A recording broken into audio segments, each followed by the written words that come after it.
Hi friends, welcome back to my channel. ఇవాళ అయితే మేము ఫ్రూట్స్ ఎలా చేసుకుంటున్నామో అది ఎలా చేయాలో చూద్దాం పదండి.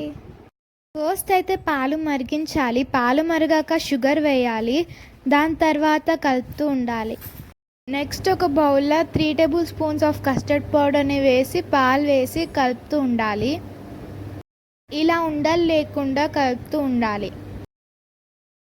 నెక్స్ట్ మీకు కావాల్సినన్ని ఫ్రూట్స్ అయితే తీసుకోండి. నేనైతే banana, pomegranate, grapes, Apple, mango, Musk melon అయితే తీసుకున్నాను. మనం సపరేట్గా బౌల్లో చేసుకున్న కస్టర్డ్ పౌడర్ మిక్చర్ని ఈ పాలలో వేసుకొని కలుపుతూ ఉండాలి. ఇలా చిక్కటి టెక్స్చర్ అనేది రావాలి. నెక్స్ట్ ఈ ఫ్రూట్స్ అన్నీ తీసుకొని నచ్చిన షేప్లో కట్ చేసుకోవాలి.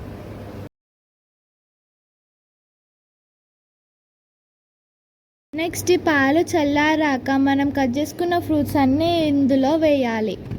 కాసేపు ఫ్రిడ్జ్లో పెట్టుకొని ఐస్ క్రీమ్స్ వేసి తింటే అంతే చల్లగా సమ్మర్లో చాలా బాగుంటుంది. ఈ వీడియో కనుక మీకు నచ్చినట్లయితే లైక్, షేర్, సబ్స్క్రైబ్ చేసుకోవడం మర్చిపోకండి.